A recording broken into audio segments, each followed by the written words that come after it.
Bonjour à tous et bienvenue dans cette nouvelle vidéo. On se retrouve comme d'habitude pour parler films, pour parler séries, pour parler sorties et bien évidemment pour parler plateformes de streaming. Et cette fois-ci nous allons parler d'une sortie cinéma que je n'attendais pas particulièrement pour être honnête avec vous, que je suis allée voir à tout hasard, une avant-première était proposée, donc j'ai pris ma place, j'y suis allée. C'est l'adaptation d'un roman à succès de type drame, romance, donc c'est pas forcément le genre de film qui de base me correspond particulièrement, mais j'aime bien tester de nouvelles choses et je trouve que c'est bien de toujours, on va dire, sortir de sa zone de confort, en tout cas de temps en temps du moins. Et c'est d'ailleurs pour ça que je suis allée voir le film Là où chantent les écrevisses au cinéma, et franchement, j'ai pas mal de choses à dire, comme d'habitude vous me direz, mais une fois encore, j'ai pas mal de choses à dire.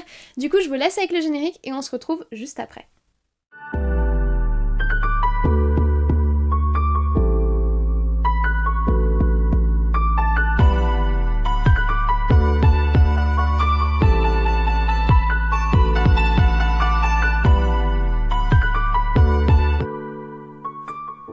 Là où chantent les écrevisses est un film de 2h05 qui est sorti le 17 août 2022 au cinéma.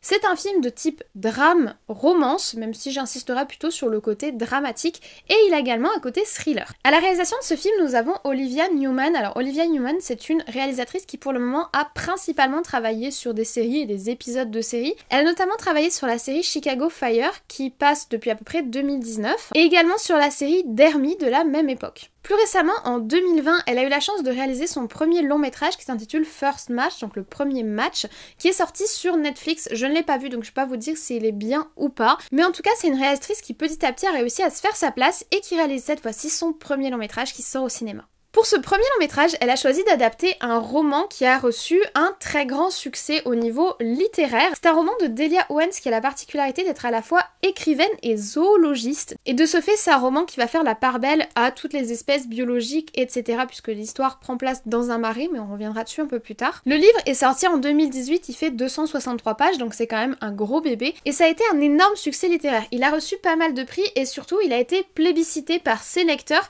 durant plusieurs années durant. Donc à ce jour, c'est un livre qui est reconnu au sein de la sphère littéraire. Pour adapter cette histoire issue du roman, on a choisi un casting plutôt intéressant, puisqu'en premier rôle, nous avons Daisy Edgar Jones. Alors Daisy Edgar Jones, je vous en ai parlé récemment, puisqu'elle a joué dans le film Fresh, qui est sorti sur Disney+ cette année, et que j'ai personnellement beaucoup apprécié, parce que déjà, il nous sortait du ton des films Disney+ habituels, avec un petit côté gore, et avec un petit côté ironique, humoristique, qui était franchement pas désagréable, et dans lequel elle jouait déjà plutôt bien. Elle apparaît également toujours sur Disney+, dans la série Sur Ordre de Dieu, où elle partage l'affiche avec Andrew Garfield, et qui est très sympathique. Je l'ai pas encore terminé, il me reste 2 épisodes à voir, mais pour le moment c'est plutôt une très bonne expérience en matière de série, même si le sujet est plutôt dense et plutôt lourd. Et en 2020, elle s'est fait remarquer également dans le film Normal People, donc c'est une actrice qui a le vent en poupe en ce moment, et personnellement je trouve que c'est plutôt pour le mieux parce que c'est une très bonne actrice. En tout cas dans tous les films et les séries dans lesquelles elle a joué, elle a plutôt très bien fait son travail, si on peut dire ça comme ça. A savoir qu'au niveau du casting, l'actrice principale elle apparaît aussi durant son enfance, donc ils ont casté également Jojo Regina pour l'incarner lorsqu'elle est enfant. On a également au casting Taylor John Smith. Alors Taylor John Smith, il a déjà joué dans le film Wolves, sorti en 2016, et surtout cette année en 2022, il a joué aux côtés de Liam Neeson dans le film Blacklight que je n'ai pas vu. J'ai vu sa sortie au cinéma, mais honnêtement il m'intéressait pas particulièrement. En tout cas, il a participé à ces 2 longs métrages et c'est également un acteur qu'on voit de plus en plus. Toujours au casting, nous avons également un autre acteur qui a le vent en poupe en ce moment, qui est Harris Dickinson. Il est apparu en fin d'année dernière dans le film Kingsman First Mission, que j'avais d'ailleurs beaucoup apprécié, dont je vous avais parlé dans une vidéo. Je trouve que c'est un film dont on n'a pas assez parlé, parce que honnêtement, il n'est pas particulièrement ressorti, alors que le premier Kingsman était très bon. D'accord, le 2 était pas ouf, mais celui-ci, il mérite le détour, enfin bon ça c'est la petite parenthèse. En 2018 il est également apparu dans le film Darkest Mind qui était adapté d'un roman d'adolescent. Alors l'adaptation est pas ouf, honnêtement j'ai préféré le roman mais le film est sympathique. Surtout il est également à l'affiche de la Palme d'Or de cette année qui est Triangle of Sadness qui a été traduit en français par Sans filtre je crois, j'ai pas compris la traduction. Il va sortir fin septembre, comme toutes les Palmes d'Or j'irai le voir donc je pense que je vous ferai un avis dessus. Mais il est à l'affiche de la Palme d'Or donc on voit vraiment qu'il est en pleine montée dans sa carrière actuellement. Et parce que j'aime beaucoup l'acteur, il y a également David Strathairn, je crois que ça se prononce son nom. Alors David Strathairn, on l'a récemment vu dans Nightmare Alley où il était extrêmement bon et il a également fait un film qui est pas si connu que ça il me semble, qui s'appelle Interview avec Dieu où il joue Dieu. C'est un film qui est sorti en 2018 je crois et qui était très sympathique mais dont j'ai pas tant que ça entendu parler. Bon, on sait que Dieu, généralement, il est incarné par Morgan Freeman, mais franchement, il faisait un très bon boulot dans le film, donc si je peux vous le recommander, n'hésitez pas à aller voir, c'est un film très sympathique, un peu différent, mais très sympa. Donc comme vous pouvez le voir, on a un casting plutôt jeune, plutôt frais, et ça correspond totalement à l'histoire que nous raconte ce film. Donc que nous raconte ce film? Nous sommes en 1952, nous sommes en Caroline du Nord, nous allons suivre la jeune Kia qui s'est installée là avec sa famille. Malheureusement pour elle, elle a un contexte familial qui est assez compliqué puisque son père est violent, ce qui fait que sa mère va quitter la maison du jour au lendemain et que ce n'est pas la seule.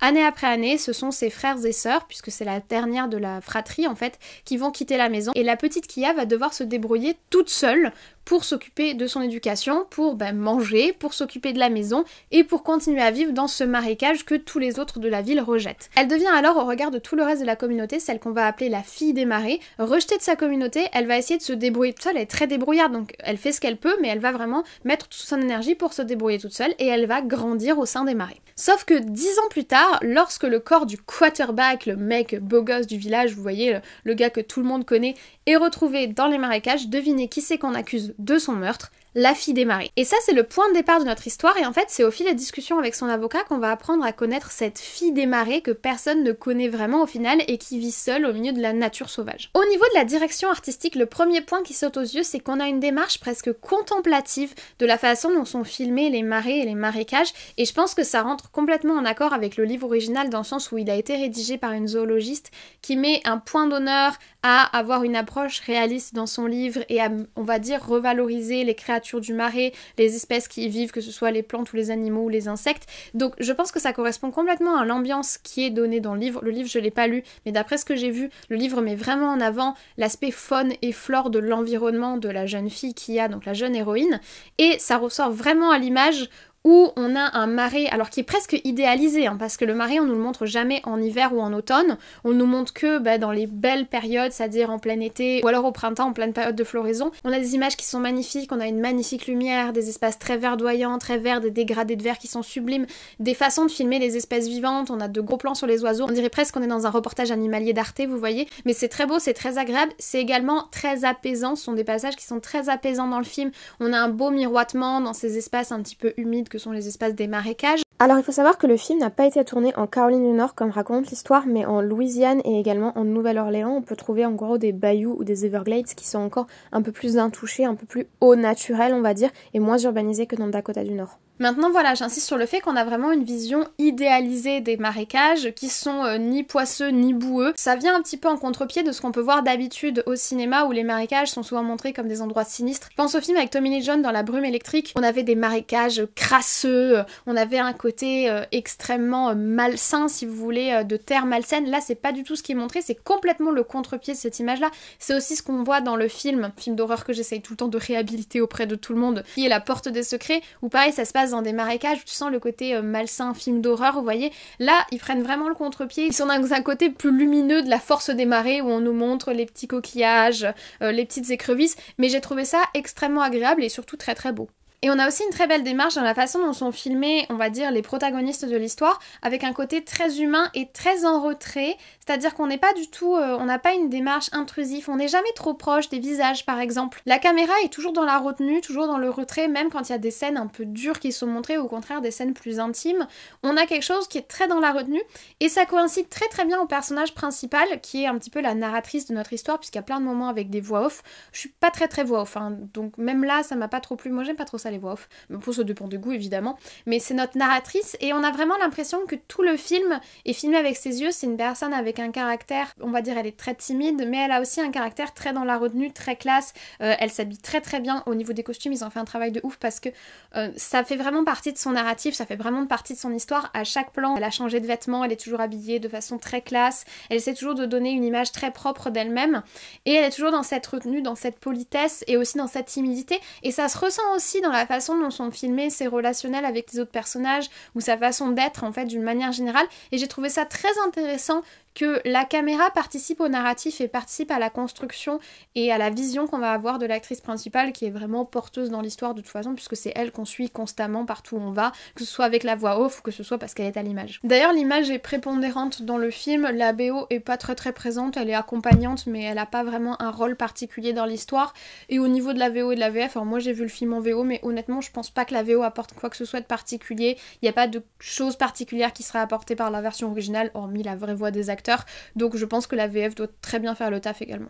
En parlant des acteurs, j'aimerais vous parler du jeu d'acteur parce que je pense que c'est également un point à mettre en avant dans ce film, que ce soit l'actrice principale Daisy Edgar-Jones qui est extrêmement touchante, qui joue avec beaucoup de profondeur, qui arrive à témoigner d'énormément d'émotions subtiles différentes. Je trouve que vraiment elle joue très bien. Je l'avais déjà remarqué, on va dire, dans le film Fresh, mais où elle était pas forcément le personnage principal et puis c'était un film d'horreur un petit peu caustique, donc le ton était pas le même, mais là on a un ton dramatique, on a un aspect un petit peu plus romance, donc on est plus sur des émotions humaines qui doivent être développées dans la subtilité pour qu'elles soient touchantes, et là c'est vraiment le cas, elle joue vraiment très bien, et elle est porteuse, ultra porteuse de l'histoire, c'est vraiment le pilier principal du film, on la suit partout, on développe une réelle empathie pour elle, même si personnellement, c'est plus sur la fin de l'histoire que je me suis vraiment attachée au personnage. J'avais plus de mal à m'y identifier au début. Je sais pas si ça vient du fait qu'on alternait entre les passages où c'était elle plus vieille et les passages où c'était son histoire, et donc c'était Jojo, Regina, la petite fille, qui joue très bien également. Je pense qu'elle a d'avenir cette gamine parce que pour une enfant, elle joue très bien. Mais le fait qu'on alterne entre les deux, j'avais peut-être plus de mal à m'identifier au personnage, mais sur la fin, vraiment, j'ai trouvé qu'elle avait un panel d'émotions et surtout une réalité, un réalisme dans ce qu'elle joue. C'est très touchant, elle est très touchante. Et surtout, elle a un jeu qui est vachement intériorisé par moments, mais tu ressens quand même les émotions par des micro-tics de visage ou de gestuels qui te permettent de faire transparaître son émotion sans qu'elle soit littérale sur le visage, et ça montre un très bon jeu d'acteur. Je trouve qu'il y a aussi plein de personnages secondaires qui sont très touchants et qui joue très bien, que ce soit son avocat qui joue extrêmement bien, mais on n'est pas étonné, parce que c'est David Strathairn, je sais toujours pas prononcer son nom, mais bon, c'est un très bon acteur. On a également le couple d'épiciers que j'ai trouvé déjà très drôle, ils m'ont tiré quelques rires, et en plus très touchant et très vrai, pareil, on a de très bons acteurs qui sont derrière. Malheureusement, là où ça pêche un peu au niveau du jeu d'acteur, c'est au niveau des deux jeunes hommes qui vont, on va dire, arriver dans la vie de notre actrice principale, qui sont joués par Taylor John Smith et Harris Dickinson. Malheureusement pour eux, ils tombent clairement dans l'écueil et la facilité de la romance, où on va avoir un léger surjeu, je trouve, et pas assez de nuances.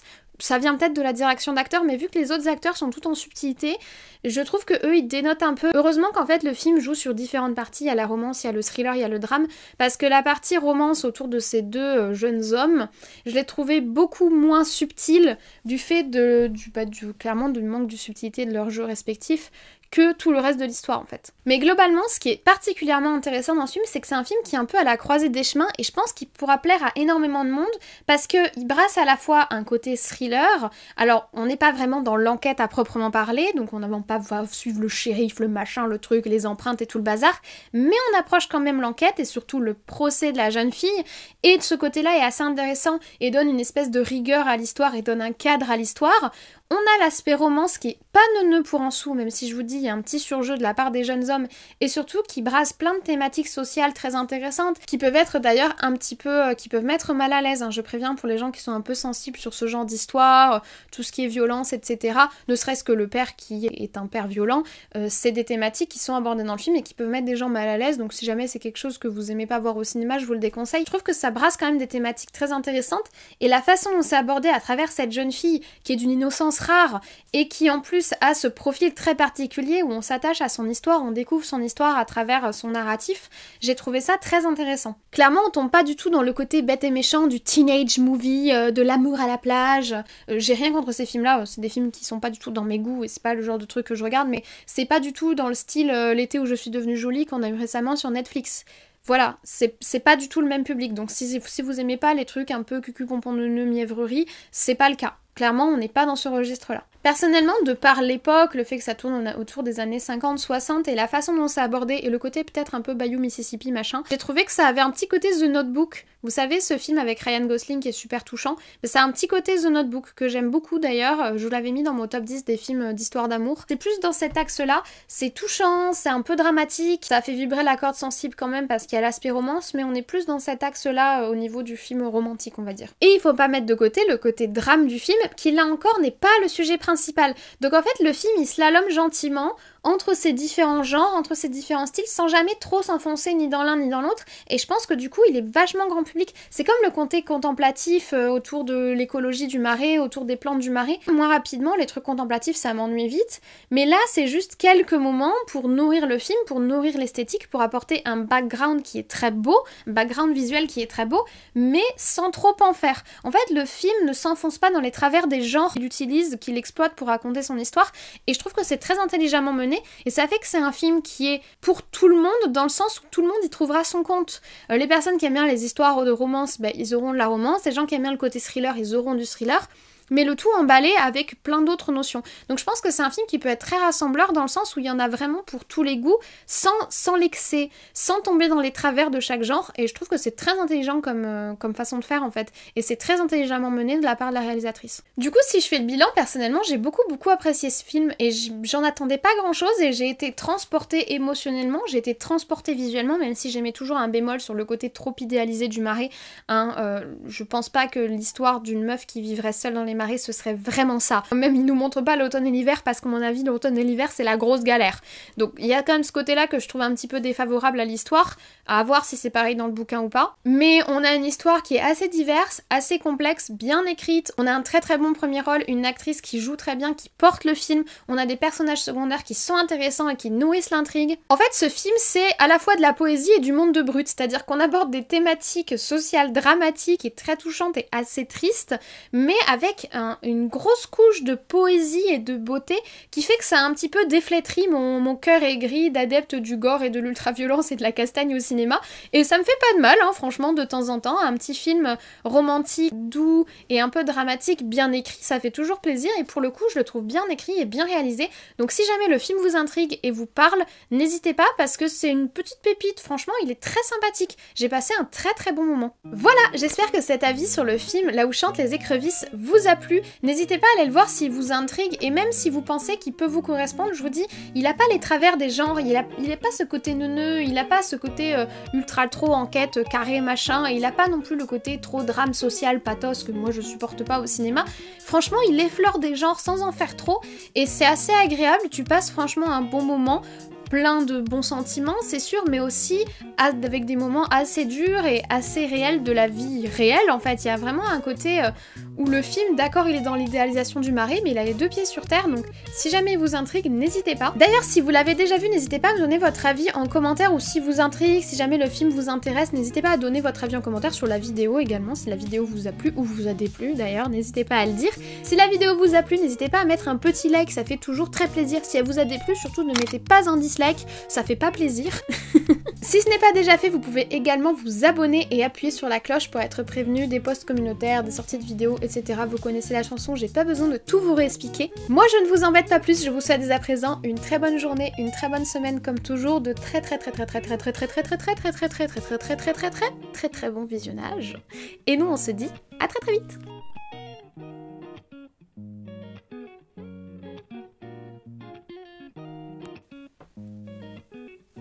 Puisqu'en premier rôle, nous avons Daisy Edgar Jones. Blacklight. Harris Dickinson, il est récemment apparu dans le film First Class. Toujours au casting, nous avons également un jeune acteur qui a lui aussi le vent en pouce. Ou alors au printemps, où on avait des marque-pages, où on avait des marécages. J'avais soif. Je parle trop.